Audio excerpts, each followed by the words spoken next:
She walked down the aisle using her sister's name, married a blind millionaire, thinking she'd never be discovered. But he began to see her in a way no one ever had, by touch, by voice, by silence. And when he decides to undergo surgery to regain his sight, she panics because now he will truly see her, and everything they've built could crumble. Will the love born in the dark survive the light? If this story touches your heart, subscribe to the channel, turn on notifications, and tell us in the comments, where are you listening from? Your like helps this channel grow and keep bringing new, emotional stories like this one. Share with someone who needs to be reminded. True love goes beyond what the eyes can see. The veil itched against her forehead, but Claire didn't dare move. One wrong move and everything could fall apart. The silk dress, Vanessa's size, not hers, clung too tightly at the ribs and too loosely at the shoulders. Her reflection in the stained glass mirror of the chapel's dressing room stared back at her with eyes wide like an animal trapped in headlights. She wasn't supposed to be here, not in this dress, not in this role, not marrying a man who didn't even know her name. But her mother's fingers dug into her wrist like iron, pulling her out of the haze of her thoughts and into harsh reality. "He's waiting," her mother hissed through clenched teeth, the sharp sound of stilettos echoing down the marble corridor. "And Vanessa isn't coming back." Claire's throat tightened. The world outside the chapel door buzzed, murmurs from reporters, organ chords rehearsing again and again, and the collective breath of 100 high society guests waiting for a bride who no longer existed. And in the middle of it all, Nathaniel Grant, blind, powerful, and unknowingly abandoned. "Do you want to destroy your sister's life?" her mother spat, straightening Claire's veil with robotic precision. "Because if this wedding fails, we all fall. He'll ruin us. Do you understand?" Claire nodded, but she didn't. Not fully. Her thoughts were too scrambled to form clarity. Her fingers trembled, her lips moved, but no sound came out. Vanessa had run. She'd left hours before the ceremony, boarding a plane to God knows where with a smirk on her lips and no trace of guilt. "He won't notice," she had said. "He can't see you, just walk slow and keep your mouth shut." It was the kind of cruelty only Vanessa could utter so casually, and only Claire could obey without resistance. And so here she was, seconds from walking down the aisle of St. Augustine Chapel, stepping into the place of a woman who never loved the man at the altar, and maybe never loved anyone at all. A bell rang. The music swelled. The doors opened. Claire's legs moved before her brain could stop them. The air was thick with perfume and pressure. Cameras flashed. Gasps scattered through the pews. The elite of New York City stood from their seats, their eyes drinking in the sight of the bride. But Nate didn't move. He stood tall and still at the altar, his posture dignified, his cane resting lightly against his leg. Claire's pulse pounded like a war drum. Her hands gripped the bouquet so tightly the stems dug into her palms. He doesn't know. He can't know. Just breathe. Each step echoed like a secret down the marble aisle. And as she approached him, Claire's heart pulled in two directions, shame dragging her backward and some strange, fragile thread tugging her forward. When she stopped in front of him, he tilted his head ever so slightly. The priest began to speak, but Claire barely registered the words. Her entire being centered on the man beside her. He didn't reach for her hand. He didn't smile. But his face, quiet and carved with restraint, turned toward her as if listening with more than just ears. "Claire," he said under his breath. "No, not Claire." He said, "Vanessa." She nearly choked. "Yes," she whispered, voice trembling. His head tilted again, a fraction sharper, and then silence. Not from the room, but from him, as if he were testing the shape of her presence, her weight, the quiet around her. His fingers didn't grope or wander. He was too elegant for that. But something in the way his shoulders shifted told her he already suspected. The ceremony unfolded like a scene from someone else's life. Vows were read, hers memorized in panic the night before. Rings exchanged, his hand brushing hers with a gentleness that surprised her, and finally the kiss. He didn't lean in right away. He waited. For what? Claire didn't know. But then, almost cautiously, he pressed a brief, polite kiss to her cheekbone instead of her lips. A murmur passed through the crowd. Claire felt like she'd exhaled for the first time, and then it was over. She was no longer Claire Dawson. She was Vanessa Grant, by name only, in a marriage built on lies and desperation. The ride to the Grant estate was quiet. Claire sat beside her new husband in the back seat of a sleek black Bentley, hands folded neatly on her lap. Nate's face was unreadable, turned toward the window. The driver didn't speak. The city lights blurred past them, but Claire saw none of it. Her chest was a cathedral of guilt. When they arrived, the mansion loomed like a fortress, modern, pristine, and cold. Staff lined up at the entrance, bowing slightly. No one smiled. No one questioned. Nate walked ahead, his cane tapping softly against the polished floors. Claire followed, shadow-like. "Your room is across the hall," he said suddenly, his voice smooth but distant. Claire froze. He didn't wait for a response. Just continued. "You'll find everything you need. If you prefer other accommodations, let Maria know." She nodded again, though he couldn't see. "And Claire," he added. Her breath hitched. "I meant Vanessa." "Yes," she managed. He turned his head slowly toward her, and for a brief second it felt like he was looking through her. "Thank you," he said. "For not running too." She didn't know if it was gratitude or a trap, and yet something in his voice made her wonder. Had he known all along? The first night passed without incident. Claire sat on the edge of the guest-room bed, still dressed in satin and uncertainty. The silence of the Grant mansion was thick, almost theatrical, as if the walls themselves had been trained to hush every truth. Her wedding ring felt foreign on her finger, a small metal weight that pulsed with guilt. Across the hall, behind a carved mahogany door, Nate remained a mystery. She could hear nothing. No creaking floorboards, no sighs, not even the sound of movement. Just stillness like the calm before a storm. The next morning, Maria, the head housekeeper, knocked gently and handed her a schedule. Breakfast at 8, piano tuning at 10, lunch at 1. "Mr. Grant likes routine," the woman said, her voice soft but watchful. "He appreciates precision, familiarity." Claire nodded, absorbing every word like a student before a test she never studied for. Downstairs, the dining room was sunlit but cold. High ceilings, elegant chandeliers, but no warmth. Claire sat across from Nate, a long stretch of polished wood separating them. He was already there when she arrived, dressed sharply in dark slacks and a charcoal sweater, his fingers wrapped around a cup of black coffee. "Good morning," she offered, careful. He tilted his head slightly. "Your voice?" he said, not unkindly. "It sounds different." Claire stiffened. "Different?" "Just a shade. Like a melody played in a new key." She forced a smile. "Maybe nerves." He nodded, unbothered, but not unconvinced. The meal continued in near silence, interrupted only by the gentle clinking of silverware and the occasional breeze stirring the curtains. Nate didn't push, didn't probe, but he listened, not just to her words but to her hesitations, her pauses, her breath. And Claire could feel it, the scrutiny of a man who had learned to see without eyes. Later that day he requested tea in the library. Claire brought it herself, hands trembling only slightly as she placed the porcelain cup near his fingertips. He reached out with practiced ease, finding the saucer, then lifting it to his lips. He sipped once. Paused. "No honey?" he asked. Claire blinked. "You like honey? Since childhood." "Oh," she said, forcing a laugh. "I must have forgotten." He didn't smile. "You've never forgotten before." Silence. Claire's throat tightened. She turned to arrange a stack of books on the nearby shelf, trying to steady her hands, her breath. Behind her, Nate remained still. "You used to hum while making tea," he added, as if casually. "Some old French song." I haven't felt like humming lately." His voice was gentle. "Is something wrong?" She turned to face him too fast. "No, nothing's wrong." He nodded once, slowly, then leaned back in his chair. But something had shifted. That evening they dined again, formal, distant, each trapped in their own private silence.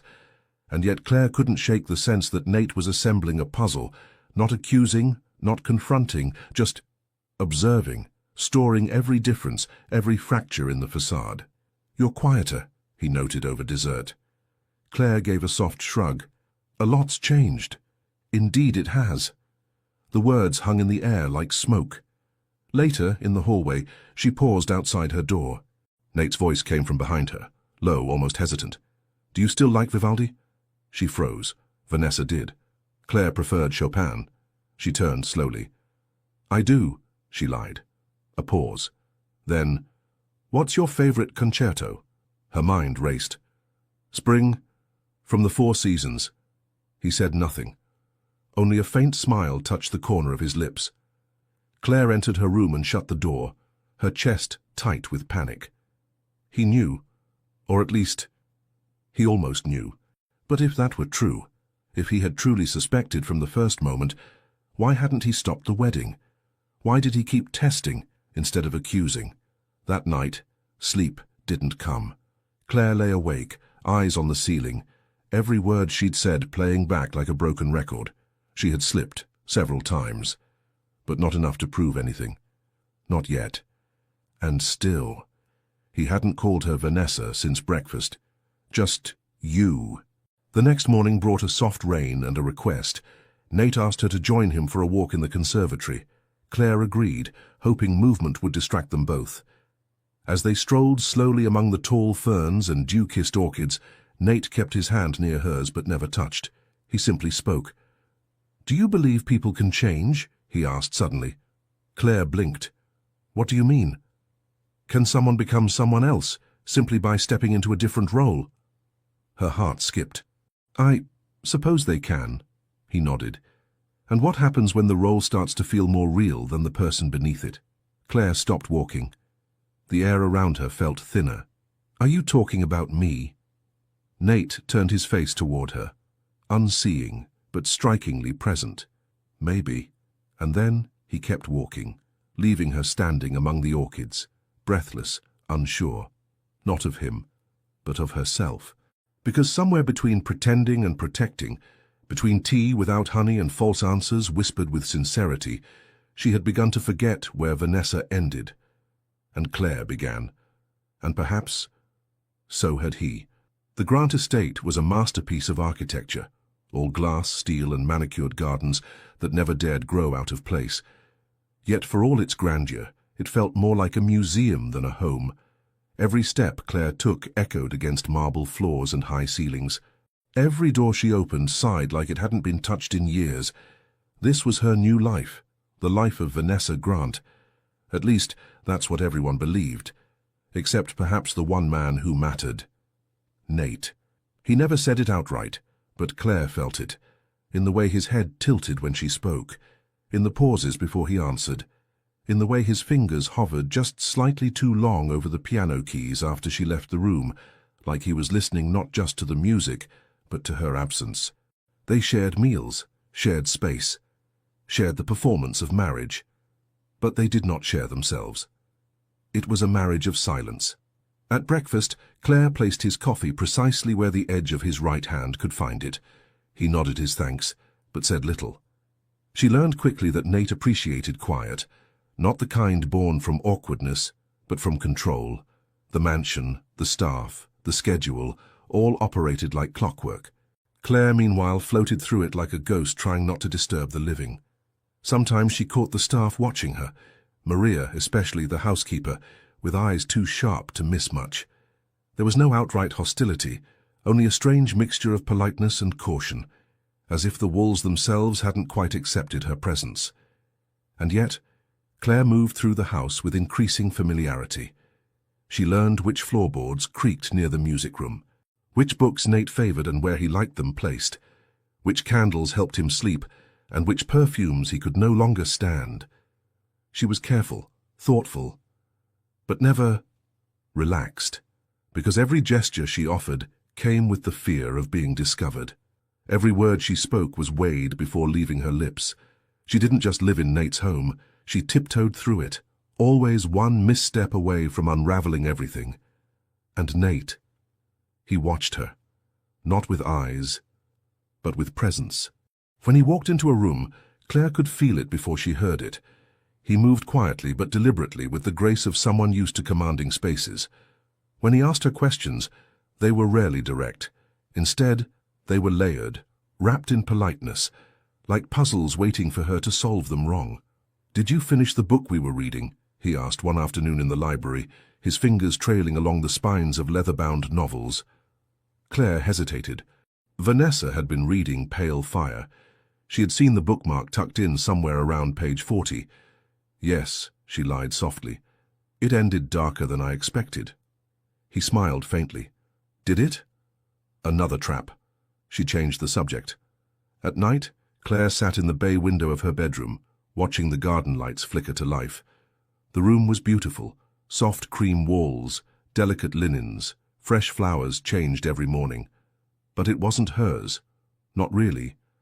Nothing in the house was hers, except the weight she carried. One morning, as she was folding laundry in the guest wing, Nate appeared in the doorway. His sudden presence startled her, not because he made a sound, but because he didn't. "You hum when you're alone," he said simply. Claire's fingers froze on a silk blouse. "I didn't realize." "It's nice," he added, then turned to leave. But before he disappeared, he paused. "You're softer than I remember." The words weren't an accusation. They were an observation. And that made them more terrifying, because softness wasn't something Vanessa had ever been accused of. Another evening after dinner, he asked if she would join him in the music room. Claire agreed, trying to steady her breath. He sat at the grand piano, one of the few things he touched as if it were sacred, and began to play. The melody was haunting, tender. She watched his fingers glide effortlessly, each note rich with feeling. "Do you still want to learn?" he asked after a while. "Learn," she echoed. "You said you wanted me to teach you piano months ago, said you regretted not learning as a child." Claire's heart thudded. She hadn't said that. Vanessa must have. I still want to," she lied. "Then sit," he said, gesturing beside him. She did, and he placed her fingers gently on the keys, guiding them through a simple scale. His hands were warm, precise. His touch was neither hesitant nor invasive, just intentional. "Music reveals who we are," he said quietly. "Even when we try to hide."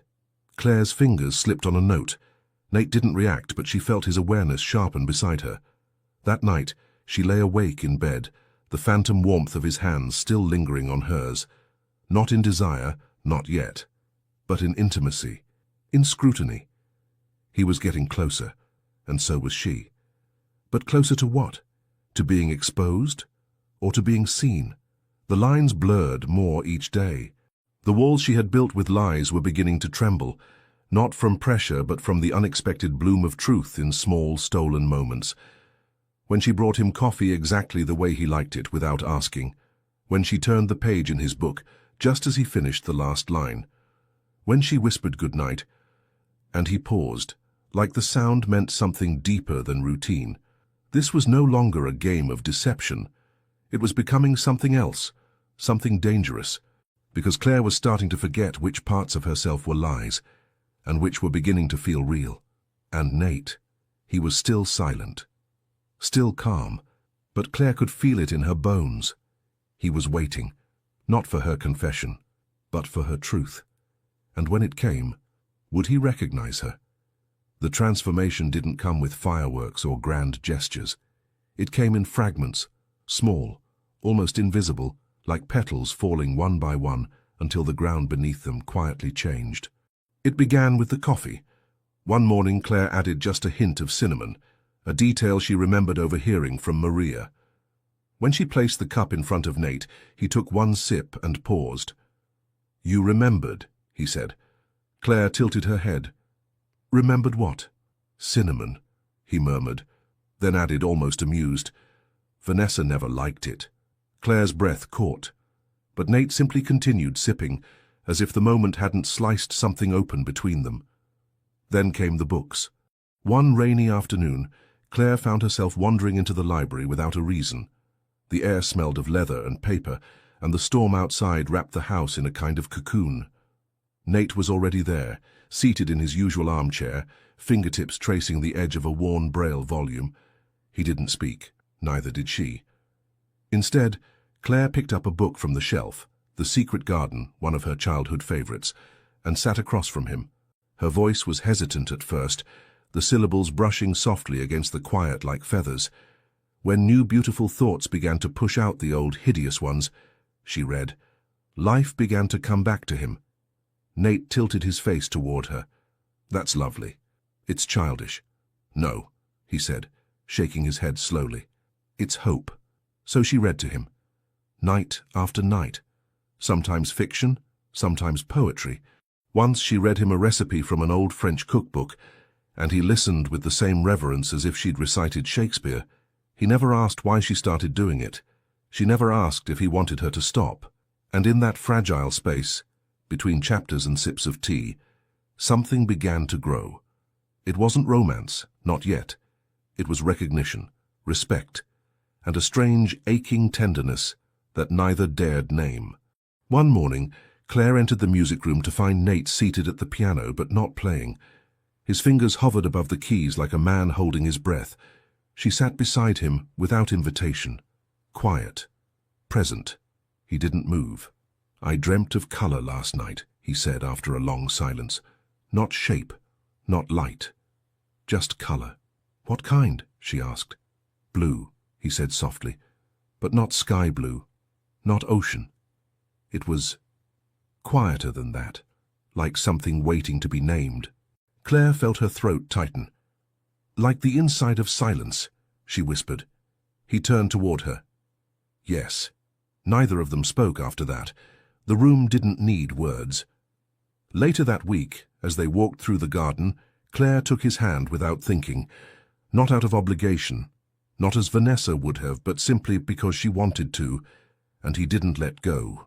His fingers curled gently around hers, and for a long while they walked like that, through roses, through ivy, through memory, like two people discovering the rhythm of a life they had never rehearsed. That evening she returned to the kitchen and learned to bake his favorite bread. She burned the first loaf but laughed, really laughed, for the first time in weeks. Maria watched her quietly from the doorway. You look different, the housekeeper said, not unkindly.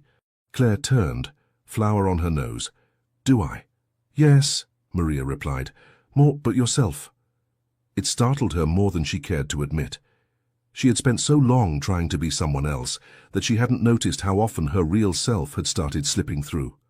The way she tucked her hair behind her ear, the way she apologized before speaking, as if her words were trespassing, the way she touched Nate's hand when guiding him through the garden, not with caution, but with care, and the way he responded to her, never calling her Vanessa anymore, never testing her like before, just listening. One night, as she finished reading a passage from an old poem, she looked up to find his expression softer than she'd ever seen it. Your voice is warmer, he said, his tone almost absent, like he was thinking aloud. Claire swallowed. Is that good or bad? It's different, he replied, but familiar in a way that matters. She said nothing. He leaned back slightly. And your silence, he added almost reverently, your silence is different too. Claire's eyes burned, because she understood exactly what he meant. It wasn't just that she was quieter than Vanessa, it was that her silences weren't weapons.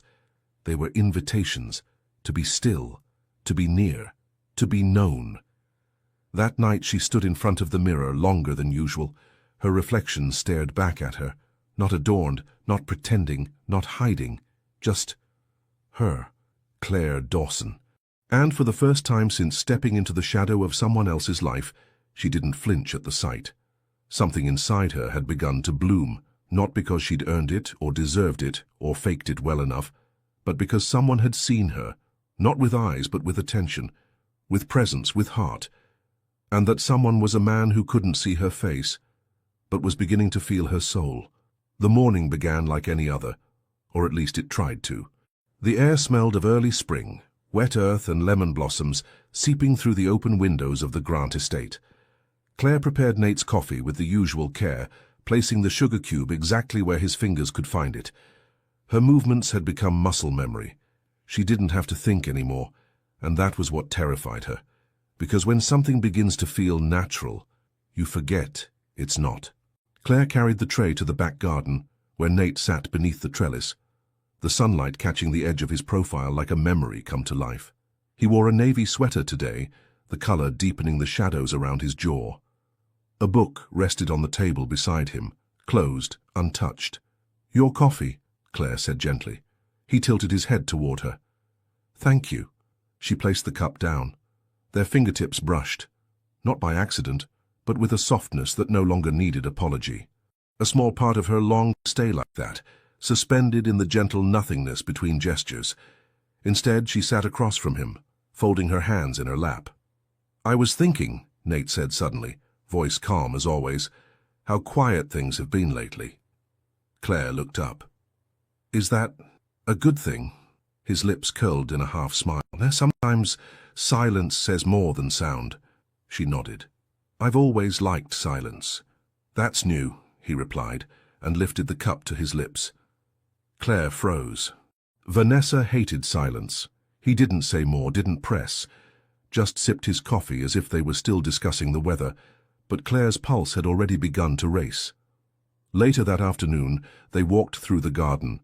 It had become a routine Claire both feared and craved. The gentle strolls between rose bushes, Nate's cane tapping lightly along the gravel path, their conversations weaving between present and past. "Did I ever tell you about the orchids?" Nate asked as they reached a small greenhouse. Claire turned toward him, her fingers tightening around the cuff of her sleeve. "No," she lied. "Really?" His brow furrowed, thoughtful. "We used to talk about them for hours." Claire's stomach turned. Vanessa. It was Vanessa who had filled silences with stories of exotic flowers, who had used botany as a shield against intimacy. Claire, on the other hand, had always preferred wildflowers, messy, unpredictable, free. She took a breath. "I guess, today I thought other flowers deserved to speak." Nate stopped walking. The silence was immediate, not heavy, but precise. Then, slowly, a smile formed on his lips. Not amused, not pleased, but recognizing. Claire's breath hitched. He didn't turn to her, didn't reach for her hand. He simply said, "You're not like her." Claire's voice trembled. "I never claimed to be." Still, he said nothing more. But that smile, faint and knowing, lingered longer than it should have. That evening, Claire brought tea to the library. Nate was already there, fingers grazing a braille volume of modern poetry. As she set the tray down, he asked, "Do you remember the day I told you I hate ginger?" Claire blinked. "Yes." "You forgot yesterday." She paused. "I'm sorry." He shook his head, slowly. "You apologized differently this time." Claire sat down, gently. "How do you mean?" Nate's head turned toward her, precise as a compass. "You say sorry like someone who isn't used to being forgiven." The air between them sharpened. "I wonder," he added, "how often someone has made you feel like that." Claire opened her mouth, then closed it. Her throat burned. He leaned back, folding his hands in his lap. "Tell me, Claire, do you like being here?" She froze. It was the first time he had said her name. Claire. Not Vanessa. Not you. But Claire. She couldn't breathe. Her heart began to pound in her chest like a locked door begging to be opened. She swallowed. "I don't know how to answer that." "That's fair," he said gently. They sat in silence for a while.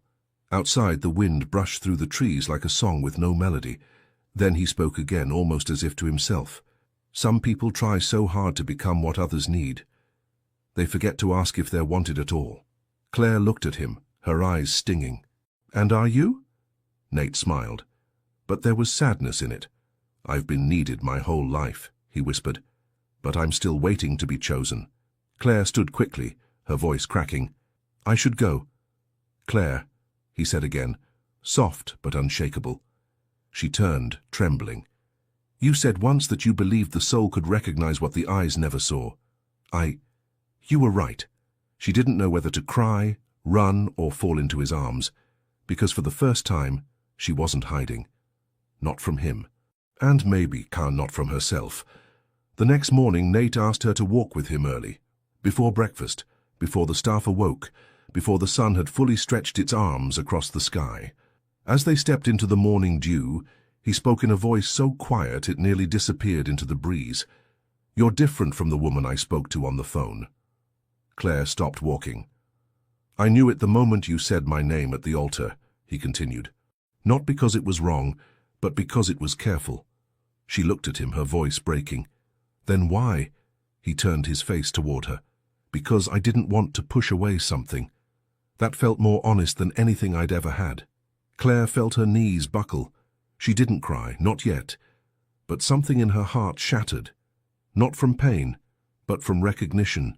Because this wasn't a test, it wasn't a game. It was a man standing in the dark, waiting for her to step forward, as herself. It started with a knock, sharp, impatient, familiar. Claire was in the conservatory arranging a tray of tea when Maria appeared, lips pressed tight. You have visitors, she said, in the front salon. Claire looked up, unsure. Who? Maria hesitated. Your mother. And your sister. The cup in Claire's hand slipped slightly. A drop of tea landed on the porcelain saucer with a hiss. She hadn't heard from them since the wedding. Not a call, not a letter, not a single sign of interest. And now, they were here. Claire's fingers tightened around the tray. Did they say what they wanted? Maria's silence was all the answer she needed. They wanted control back. She walked slowly to the salon, every step scraping old fears from the floor of her chest. The double doors were open. The room, like the rest of the house, was pristine, too pristine. Nothing about it felt safe. Vanessa was the first to speak. Well, well, she drawled from the velvet armchair. Look at you. Married and playing hostess like a proper little wife. Their mother stood beside her, arms folded as if inspecting a misbehaving employee.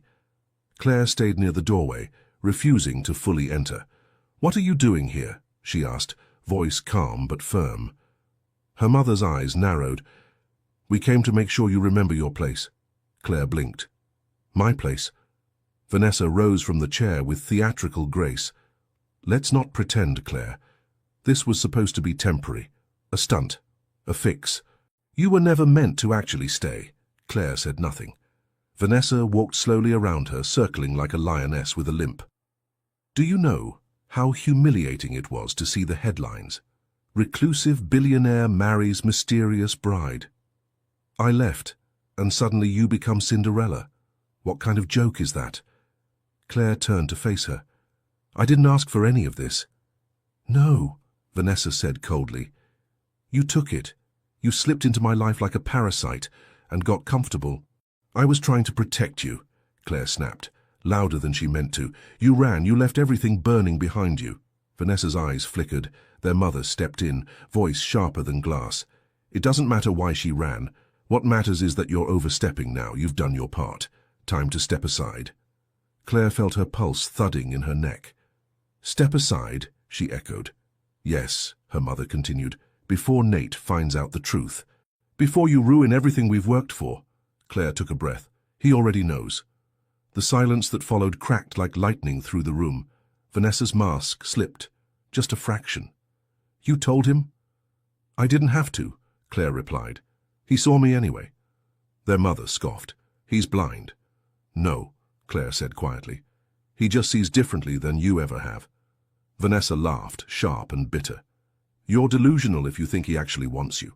You were a placeholder, Claire. A quiet, obedient, boring girl with no ambition. He pitied you. Claire's heart twisted, but she didn't flinch. He deserves love, she said. Real love, not the transaction you turned him into. Their mother stepped forward, her tone now laced with venom. And you think you can give him that? I already have. Vanessa rolled her eyes. You sound pathetic. But Claire didn't look away this time. I used to believe you, she said. I used to believe I was small, that my silence made me lesser, that my place was in the background. But I've changed. I found something here I never had with either of you. Dignity. Vanessa snorted. Because he let you read to him at night? Because he touched your hand in the garden? Claire stepped forward, her voice steady. Because he listened to me. Because I didn't have to be loud to be worth hearing. Her mother's lips curled. You're still just the substitute, Claire. A fill-in. Don't let your little fantasy cloud reality, Claire inhaled. I'm not a fantasy, I'm the one who stayed. When everyone else ran, I stayed. The room rang with her defiance. Vanessa looked to their mother, as if expecting reinforcement, but the woman's face had changed, the certainty in her eyes faltering. "You'll regret this," she hissed. Claire shook her head. "No, I'll regret every time I didn't speak when I should have, and this time I won't stay silent." She turned to leave, but Vanessa called after her. "He'll leave you. The second he sees your face, the second he knows everything, he'll leave." Claire paused at the threshold. "Maybe," she said, "but he'll be seeing me. Not a mask, not a lie, just me. And that's more than he ever got from you." Then, without another word, she walked out. Back through the corridor. Back through the house that had once felt too big for her. But now, with every step, it fit a little more. Maria was waiting at the base of the stairs. "They've gone," she said softly. Claire nodded. "Everything all right?" the housekeeper asked. Claire looked up the staircase where she knew Nate would be waiting, reading, thinking, perhaps even listening. "No," Claire replied, "but it will be." And as she climbed the stairs, she realized the confrontation hadn't broken her. It had freed her, because for the first time she wasn't running from the past. She was walking toward a future, one where she didn't have to pretend. Not to be perfect, not to be Vanessa, just to be Claire. And she was finally beginning to believe that might be enough. The sun was beginning its descent, casting long golden beams through the windows of the Grant estate. Everything it touched turned softer, quieter, even the shadows. Claire stood on the balcony just outside the west wing, wrapped in a light shawl, arms crossed over her chest like a shield. Below, the gardens glowed in hues of amber and rust. The air was still, save for the occasional rustle of leaves. She hadn't seen Nate since the confrontation that morning. Not at breakfast, not in the music room, not even in the garden, where they usually ended their days walking in slow, thoughtful silence. She didn't blame him.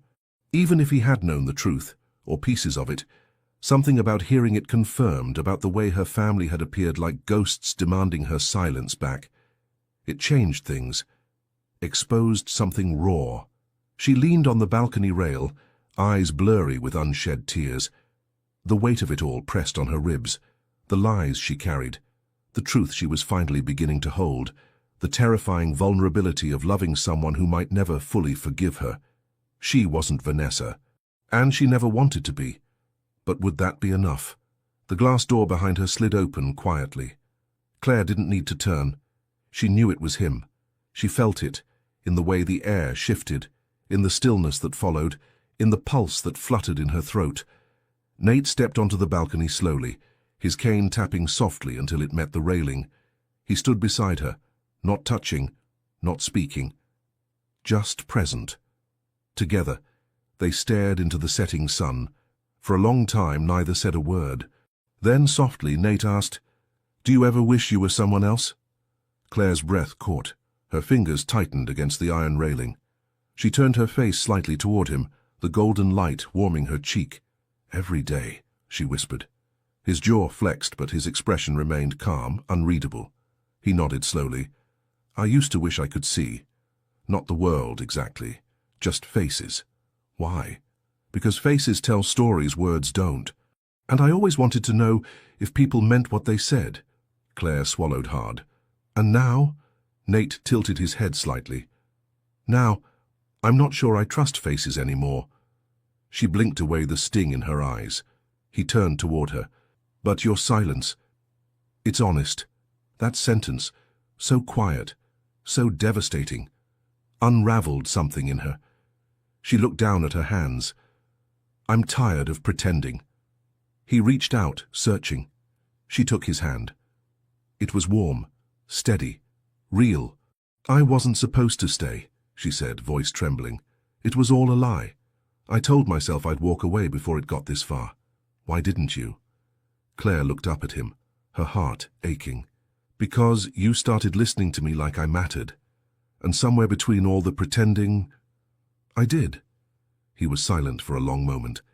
Then, almost inaudibly, he said, "I knew." Her breath caught. "You did." "Not at first," he admitted. "But over time, it became impossible not to notice." She pulled away slightly, panic surfacing. Then why didn't you stop it? Why didn't you say anything? He turned back toward the horizon. The last light of day caught the edge of his cheek, tracing a path down to his jaw. Because I wanted to know, he said gently, if the version of you beneath the lie was real. Claire bit her lip to stop it from quivering. I'm sorry, she said. Nate's grip tightened, just slightly.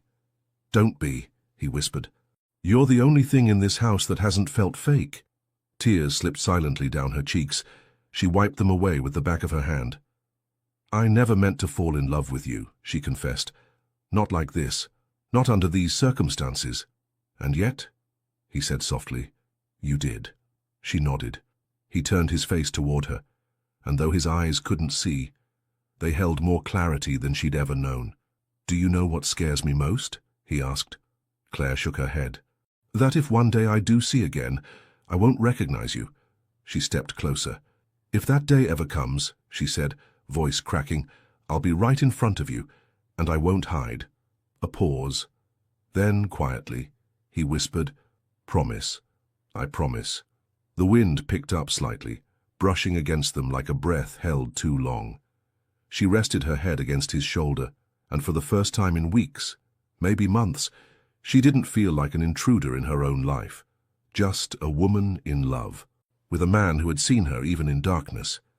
As the sun disappeared behind the hills, they stood together in silence, not broken, not whole, but becoming. And for both of them, that was enough. For now. It began with a letter. Claire found it folded neatly beside Nate's morning coffee. No envelope, no ceremony, just a single page, his handwriting graceful, measured, deliberate. She recognized the rhythm of his strokes before she even read the words. Her heart started racing before her eyes found the ink. Claire, I have made my decision.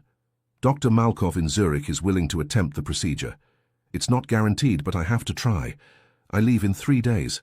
I would like you to come with me. I don't want to do this alone. Anne. She read it 3 times, and each time her throat closed a little tighter. It wasn't the decision that broke her. It was the invitation. Because with it came the realization she had spent weeks trying to avoid. This wasn't temporary anymore. Not a performance. Not a stand-in role. Not even a secret. This was real. And soon he would see, not the way he always had, through the tilt of her voice or the warmth of her silence, but truly, physically, visibly. And what if, when the bandages came off, the spell broke? What if his heart had only known her in the dark? The flight to Switzerland was quiet. Private jet, discreet staff, an atmosphere designed for peace more. But Claire couldn't breathe. Nate sat beside her, calm as ever, eyes closed, hands resting on the armrests like he was merely meditating. She watched him as though from a distance, tracing the line of his jaw, the softness of his mouth, the furrow between his brows that appeared only when he was lost in thought. He looked the same as always, but everything was changing. When they landed in Zurich, the driver met them with a subdued smile and minimal conversation. The clinic was nestled in the hills, clean, modern, surrounded by trees that whispered with wind. Nate walked the path to the entrance with certainty, his cane barely touching the stones beneath his feet. Claire followed, each step heavier than the last. They gave her a room adjoining his. She didn't unpack. She didn't sit. She just stood at the window for what felt like hours, watching fog roll in over the distant rooftops. That night, Nate knocked on her door. She opened it slowly. "May I come in?" he asked. She nodded. He stepped inside, his hands in the pockets of his coat, shoulders drawn tight, not with fear but with quiet anticipation. "You're quiet," he said. "I'm afraid," she answered, too fast. He paused. "Of what?" She looked away. "Of being seen." He took a step toward her. "I've always seen you." "You know what I mean," she whispered. His voice was gentle. "No, I don't." Claire's chest tightened. "What if, when it's over, you don't recognize me?" Nate was silent. Then, slowly, he reached out and found her hand. "I'll tell you what I told you that night on the balcony," he said. "If I ever see again, I'll be afraid too. Not because I won't recognize you, but because I won't be able to look away.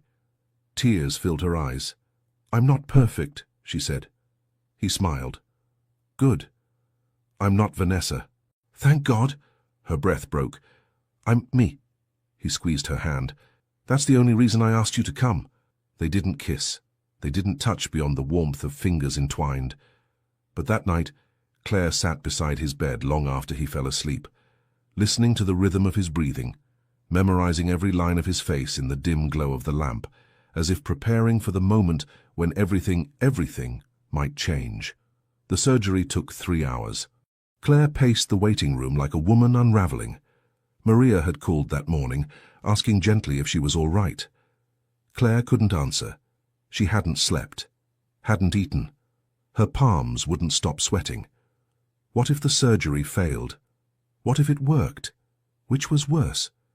She didn't know anymore. When the doctor finally stepped into the hallway and nodded, it was done. Claire's knees nearly buckled. The success wasn't guaranteed, he warned. There would be stages. Time. Bandages first. Then darkness again. Then light. But the first real test would come when the bandages were removed. Claire spent the next 2 days in silence. She stayed in her room, emerging only to bring him tea, to listen to his voice, to answer him when he asked how the sky looked. She described it like poetry, because she couldn't describe what lived in her chest. And then came the morning of the unveiling. The nurse came early, her presence professional, composed. Claire stood behind the chair, her hands cold and hidden in her sleeves. Nate sat still as they unwrapped the layers of gauze, one by one, until only a thin linen remained. "Ready?" the nurse asked. Nate nodded. Claire couldn't breathe. The linen fell away. He blinked once, twice. His eyes, deep, ocean grey, were full of light, full of everything. He looked around the room, slowly, then stopped. Claire felt her heart seize, because for the first time, he was looking at her, not near her, not through her, at her, and the seconds that followed were unbearable. She braced for confusion, for disappointment, for distance, but what she saw instead was recognition, not a flicker, not a pause, just a quiet certainty in the way his gaze softened, in the way his lips parted then trembled. He knew. He had always known. And still, she didn't dare move, didn't dare speak, because in that fragile space between shadow and light, there was only one question echoing through her soul. Now that he sees me, will he still choose me? The room was silent. Even the nurse, moments after removing the final dressing from Nate's eyes, had stepped back into the hallway with the kind of reverence reserved for sacred things. Claire stood across from him, not hidden, not cloaked in shadow, not softened by distance, just there, her hair tied back loosely. No makeup, no perfect lighting, nothing to shield her, only the weight of the moment pressing down on her chest like a hand that wouldn't let her breathe. And Nate. He blinked several times, adjusting to the new light, the new clarity. His gaze moved around the room slowly, touching the furniture, the window, the lamp, and then it landed on her. Claire. Time stopped. She watched his pupils shift, not in shock, not in horror, but in awe. He didn't gasp, he didn't flinch. He simply saw her. His eyes traced her gently, her face, her posture, the tremble in her fingers as she gripped the hem of her sweater. Her lips were slightly parted, her brows tense with fear. But beneath all of it, he saw something else. Something he had known all along. "You're not Vanessa," he said softly. Claire's throat closed. She tried to speak, but her voice caught somewhere between her ribs and her heart. "I'm sorry," she whispered. "I should have told you. I should have—" Nate shook his head, interrupting her without sound. "I knew." Claire blinked. "You—" "What?" He stood, slowly, as if afraid to shatter the fragile stillness between them, and walked toward her. His movements were careful, newly familiar, like someone relearning the ground under his feet. "I knew for a long time," he said. "Then why?" "Because you weren't pretending to be her," he said gently. "You were trying to be invisible, and somehow you became unforgettable." She looked away, shame tightening in her chest. "I lied to you." "You survived," he replied. Claire's shoulders dropped, a single tear escaping down her cheek. "You should hate me." He stepped closer. "I don't," he said. "Why not?" His answer came quietly. "Because I loved you before I saw your face." Claire's knees nearly gave out. Nate reached for her hand, no longer blind, no longer guessing. And this time, his touch felt like both beginning and affirmation. "The way you apologized," he said, smiling slightly, "like no one had ever told you it was okay to be wrong." She laughed through a sob. "I didn't know how to be anyone else. I didn't want anyone else." Claire looked at him then, fully, letting go of the fear, the shame, the question that had haunted her for days. Would he still want her, now that he could see? His eyes held the answer. Because they didn't just look at her. They recognized her. "I loved your voice," he said. "The way it softened when you read poetry. The way it shook when you were scared, but you kept talking anyway." Claire stepped closer. "I wasn't supposed to fall in love with you." Nate's smile deepened, gentle and warm. "But you did." She nodded, eyes filling again. "I didn't know if I was allowed." "You are." Their foreheads met in silence. And in that moment, with the sun climbing through the windows, casting light across the sterile room, Claire finally felt seen, not as a shadow or a substitute, but as herself. Nathaniel Grant, for the first time in his life, had opened his eyes and chosen her, without conditions, without masks, without needing to be anyone else. Just Claire. Just this. He cupped her face, his thumb brushing beneath her eye. "I knew it was you," he said. "Every time you made tea, every time you said sorry like it carried weight, every time you stayed in the room when the silence got too loud. I knew." Claire sobbed, overwhelmed. And still, he pulled her close. Not to possess, but to remind her of something she had long forgotten. She didn't need to become someone else to be loved. She only needed to be brave enough to stay. And now, she had. The first time he said her name, truly said it, there were no fireworks, no orchestras, no dramatic thunder, just the sound of her soul exhaling. It happened the morning after the bandages came off. Claire stood by the small balcony of their suite in Zurich, sunlight brushing against her bare arms, her breath still unsure, her heartbeat foreign in her own chest. She hadn't slept, even though he'd held her hand until she drifted off, even though he hadn't turned away after seeing her. She still woke up wondering if any of it had been real, if he'd changed his mind while dreaming. If, now that he could see the world again, she would simply disappear into it. Behind her, Nate sat at the small cafe table, dressed simply in a white button-down and soft grey slacks. He looked lighter, not because he saw more, but because something heavy inside him had been laid down the day before. She poured him tea in silence, the movement slow, almost ceremonial. "Cinnamon?" he asked, smiling faintly. She nodded. "Old habits." He took a sip, then looked at her. Really looked. His eyes, now familiar in their clarity, traced the soft curve of her cheek, the way her lashes trembled when she blinked, the quiet strength in the way she held herself, even when afraid. "I keep thinking," he said softly, "about how long I've known you." Claire's throat tightened. "Even when you didn't see me?" "Especially then." She sat across from him, eyes lowered. "I still don't know why you let it go on," she whispered. He tilted his head. "You never pretended well." She looked up, startled. "That's not an insult," he added. "It's what made you honest, even in silence."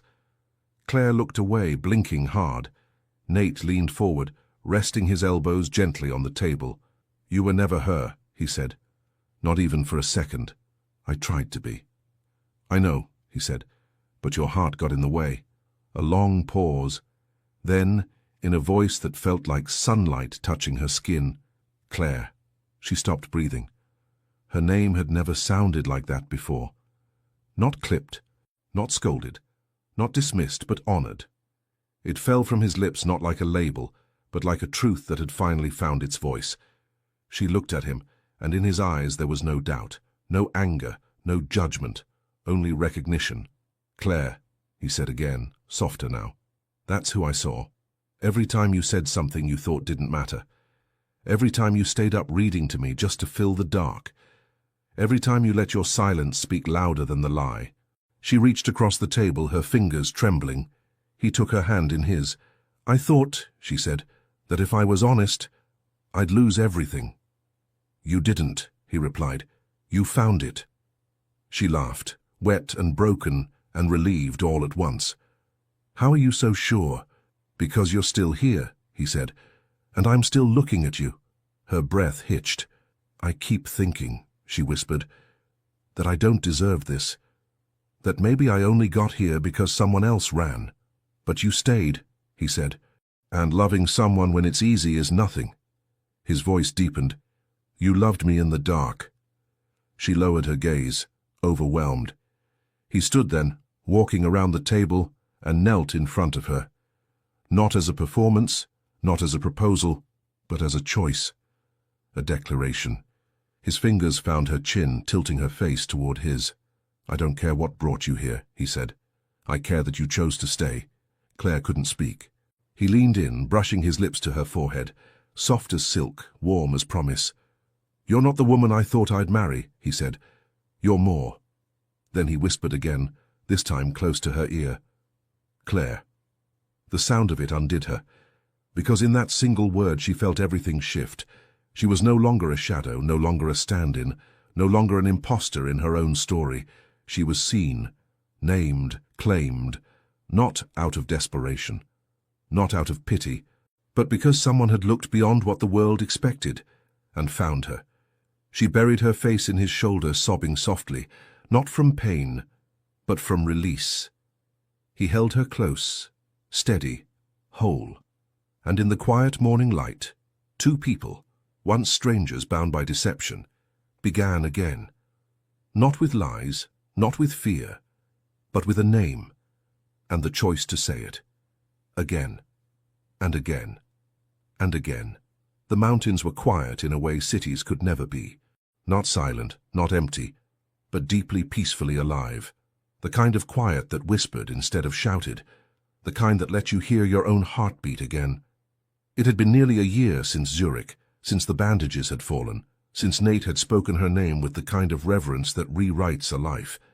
They didn't return to New York, not right away.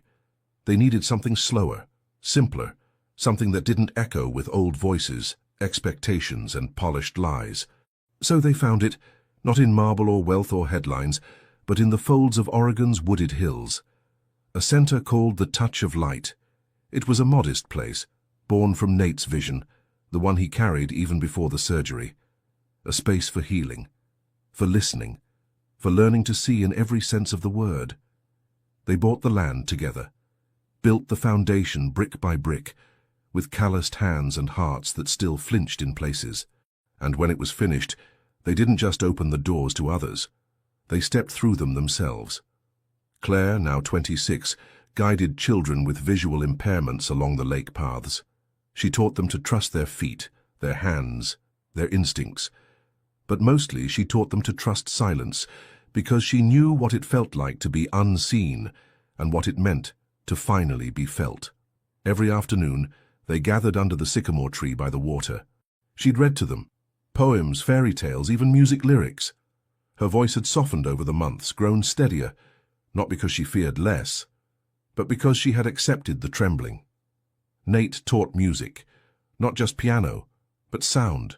He had a gift for helping others feel the texture of melody, to listen to vibration and rhythm in ways sighted musicians never needed to. He played barefoot sometimes, eyes closed, letting the floorboards tell him how the notes moved through the room. The kids loved it. So did Claire. In the evenings, when the sessions ended and the sky bruised into lavender and ash, they'd sit on the back porch of their small cottage, fingers interlaced, 2 mugs of mint tea warming their palms.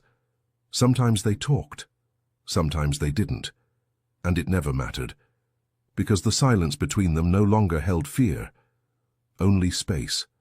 Space to breathe, to choose, to be. They'd planted a small herb garden beside the porch, Claire's idea. It had started with rosemary and thyme, but grew into lavender, sage, even wild chamomile. Nate teased her about it constantly.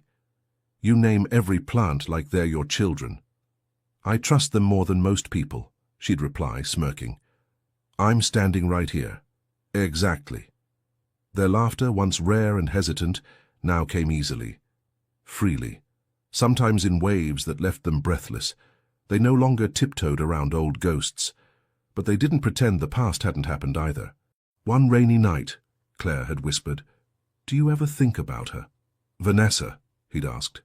She nodded. "Sometimes," he admitted, "but not with anger." "Really?" "She brought you to me," he said. "And maybe that was the only honest thing she ever did." Claire had smiled softly. They didn't talk about the wedding anymore, or the headlines, or the scandal that had rippled through elite circles when the truth surfaced. What mattered now was not the lie they'd survived, but the life they were building. It wasn't glamorous, it wasn't grand, but it was theirs. Once, during a lesson, one of the children, a girl with snow-white hair and fingertips always coated in chalk dust, asked Claire if she'd ever been afraid of being seen. Claire had paused, then knelt beside her and said, "Yes, but someone showed me that being seen doesn't mean being judged. Sometimes it means being chosen." The girl smiled. "Like a superpower?" Claire nodded. "Exactly like that." Later that night she told Nate about it. He kissed her on the forehead and whispered, "You're her superhero." Claire laughed. "I'm just me." Exactly. In the spring, the center received its first award, a regional recognition for community impact and innovation. Claire wanted to decline the ceremony. Nate didn't argue. Instead, he printed the plaque and hung it beside the garden shed, where the sun hit it for exactly 1 hour every afternoon. "That's the spotlight we need," he said. Claire kissed him on the cheek. It was enough, because they no longer needed proof. They had presence. They had peace. And most of all, they had each other. Not because a contract bound them, not because lies cornered them, but because, after everything, they had chosen to stay. Together. The Florida sun was relentless. It poured through the windows of the coastal estate like a silent interrogation. Everything in the house, from the marble floors to the gold-framed mirrors, gleamed with curated elegance. But beneath the surface the air felt heavy, too still, too rehearsed. Vanessa stood in the center of the sitting room, a silver tray in her hands, a pot of Earl Grey balanced carefully beside 2 fine porcelain cups. The steam curled upward like a whisper. Across from her on the balcony sat her husband, Congressman Robert Kane. He was handsome once. Still was in the conventional sense, tall, distinguished, his hair peppered at the temples, his voice commanding, calculated, polished for cameras. But now, he was blind. The accident had been sudden. A car crash late at night, a fundraiser, flashing lights. The media storm that followed had faded in weeks. His vision, however, had not returned. And Vanessa, once the woman who ran from a marriage to a blind man, now lived every day serving tea to one. Irony had never felt so precise. She stepped onto the balcony, her heels silent against the tile. "Tea," she said softly. He didn't turn his head. She poured it anyway, gently placing the cup near his hand. He found it, without help. He was learning. Quickly. Too quickly. Because Vanessa preferred control. Preferred being needed. And Robert, in his silence, was becoming more than just inconvenient. He was becoming indifferent. "Would you like me to read the article to you?" she asked, lifting a newspaper from the tray. He shrugged. "If you'd like." She began reading aloud, voice steady, but halfway through her tone faltered. Because there, printed in the center of the second page, was a headline she hadn't expected to see. "Nathaniel Grant and Claire Dawson honored for vision and service." Her voice caught just slightly. She swallowed, then continued. The article detailed the humanitarian award granted to the Touch of Light, the community center nestled in Oregon's hills. It described Nate's innovative music therapy program, Claire's work with visually impaired children, their story, not the scandal, not the substitution, but the transformation. And the way the journalist phrased it made it sound almost Sacred. Vanessa stopped reading. Robert turned his head slightly. "Why'd you stop?" "It's nothing," she murmured. "Just boring." But he extended his hand. "Let me feel it." She hesitated, then passed him the page. He ran his fingers over the print, slow, methodical, then smiled. "I met him once," he said. "Nathaniel Grant. Sharp mind. Too honest for the circles we move in." Vanessa said nothing. He continued. "I heard the woman who married him was once mistaken for someone else." Vanessa's chest tightened. "Mistaken?" "Yes," he said, "but it turned out she was the right one all along." She looked away, jaw tight. The wind shifted. The scent of sea salt drifted through the air. "I think," Robert added, "that being seen for who you are is a rare kind of wealth." Vanessa rose abruptly. "I need to check on the kitchen." He said nothing as she walked away. Inside, Vanessa gripped the edges of the marble counter, her breath shallow. She had everything she once claimed to want, a powerful name, an impressive house, the spotlight, and still, the silence was unbearable, because no matter how much she tried to decorate it, her life was hollow, a performance. And she could feel it now, the truth pressing in like humidity against her skin. She hadn't just lost Nate. She had lost the version of herself that might have been loved. That night, alone, she turned on the television, scrolling through channels until a local segment appeared, a short clip from Oregon. There they were. Claire, her hair pulled into a loose braid, kneeling beside a group of children by the lakeside, their hands raised, catching the light as if they could feel its warmth. Nate stood in the background, playing a soft melody on a keyboard, his eyes closed, not because he had to, but because he chose to. The reporter asked Claire a question off camera. Claire smiled, a smile Vanessa barely recognized, and said, "Sometimes we're born in the wrong place, in the wrong family, in the wrong story, but the right choice still finds us. Eventually." Vanessa turned off the screen, and for the first time in years, she laughed. It wasn't cruel, wasn't bitter, just soft, resigned. "I never was the light," she murmured aloud, lifting her teacup to her lips. Then, almost thoughtfully, she added, "Only the shadow that stood in the wrong place too long." She drank slowly, eyes glassy. Outside, the waves broke in rhythm. Back in Oregon, the fire crackled in the hearth of the cottage as Claire placed a blanket over Nate's shoulders. He looked up at her, smiling. "It's cold tonight." She nodded. "But the stars are clear." He stood, tugging her gently by the hand. "Then let's go see them." They stepped outside together, barefoot on the porch, wrapped in shared warmth. Above them, the sky glittered with quiet miracles. Claire looked up, then at him, and whispered, "Thank you for choosing me, even before you could see." He leaned in, his lips brushing hers, his voice low. "I never needed eyes to know you were mine." And with the stars as their witnesses, they stood, not in shadows, not in borrowed light, but in the glow of a love that had outlived lies, names, and fate. A love born in silence, but destined to be heard. They started as a mistake, a replacement, a contract held together by lies and fear. But the truth, even when whispered, has a strength that time cannot erase. Claire didn't enter Nate's life to be chosen. She entered to disappear. And yet, it was she who stayed. It was she who was seen. Because true love doesn't depend on open eyes, but on courage. The courage to stay when everything in you wants to flee. To be yourself, even when they told you it would never be enough. To accept that the heart can deceive, and still find its way back. Nathaniel saw Claire with touch, with listening, with the soul, long before opening his eyes. And when he opened them, he didn't fall in love with what he saw, but with who she had always been. Maybe that's the real miracle of love, not loving someone despite the truth, but because of it. Now let me ask you, what if the right person isn't the one the world expected you to choose, but the one who sees you even when no one else is looking? Would you have the courage to show yourself completely, to be loved for who you truly are? If this story touched your heart, subscribe to the channel, turn on notifications, and tell us in the comments, where are you listening to this story from? Your like helps this channel grow and continue bringing new emotional stories like this one. Share it with someone special who also needs to hear this.